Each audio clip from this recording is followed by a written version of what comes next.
3-ingredient ice cream, whipping cream, sweetened condensed milk, vanilla, or whatever your preferred flavoring is. I thought, since I was planning on making up some ice cream, I would show people how I do it.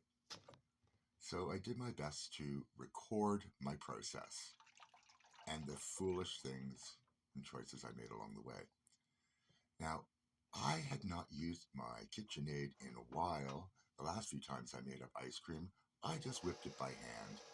And I thought, maybe I want to just do it with the machine and save my arm a little bit of trouble.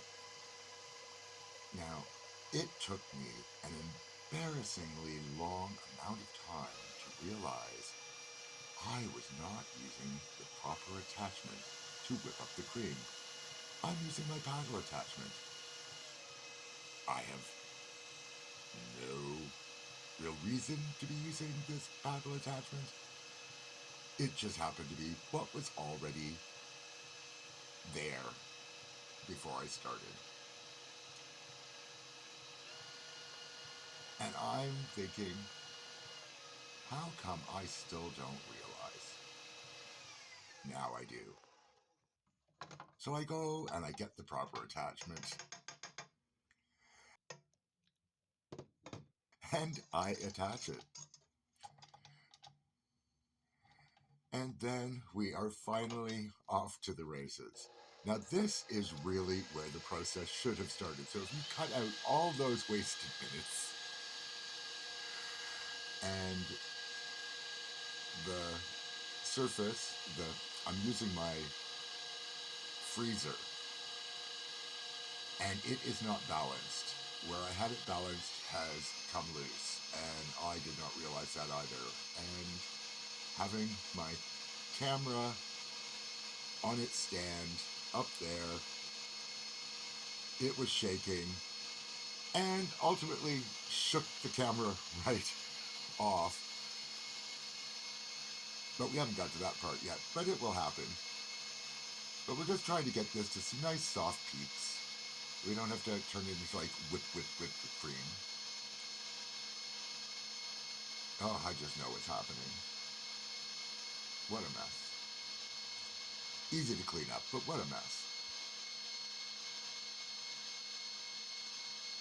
But yeah, soon the camera where it's hooked in is, see, it started to fall, and so I had to grab it.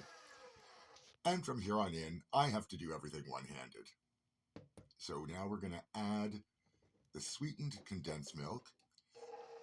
And for an interesting change, one can use the dulce de leche sweetened condensed milk, and it gives it a whole different sort of caramel flavor.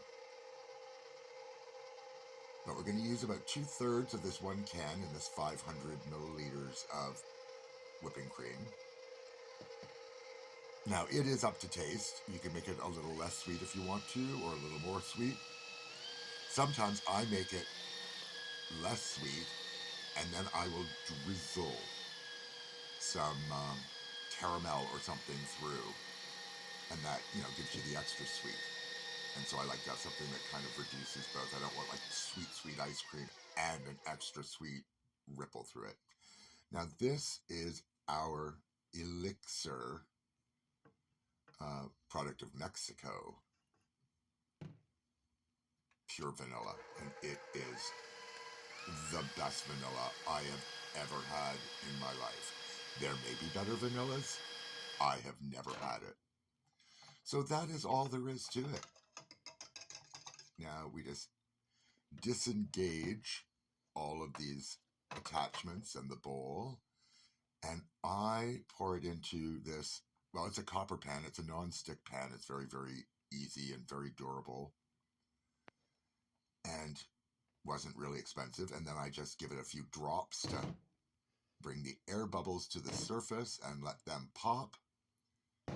You don't really need or want the air bubbles in your ice cream as it is setting.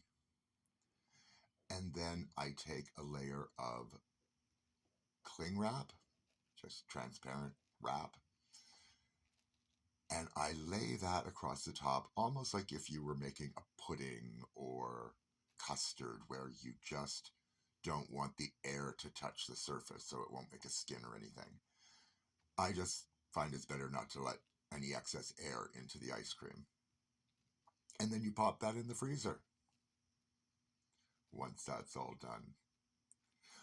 I do like the tactile feel of just lightly touching the top. And depending on your freezer, the timing will vary. Could be a couple of hours. You could check in a couple of hours. Sometimes it's solid around the edges. This was about 3.5 hours, and it was nice and scoopable. Again, trying to do this one handed, but it seemed to turn out okay. But it's a very delicious, creamy, smooth ice cream, very little effort. Now, you can go out and buy cheaper ice cream, but if you get the products when they're on sale, or if you make up bigger batches, you're buying bigger containers of whipping cream and that, it can be a good value and a good savings. So I hope everybody found that interesting, or somebody found it interesting, or anybody at all found that interesting. Until the next time, take care of yourselves and each other.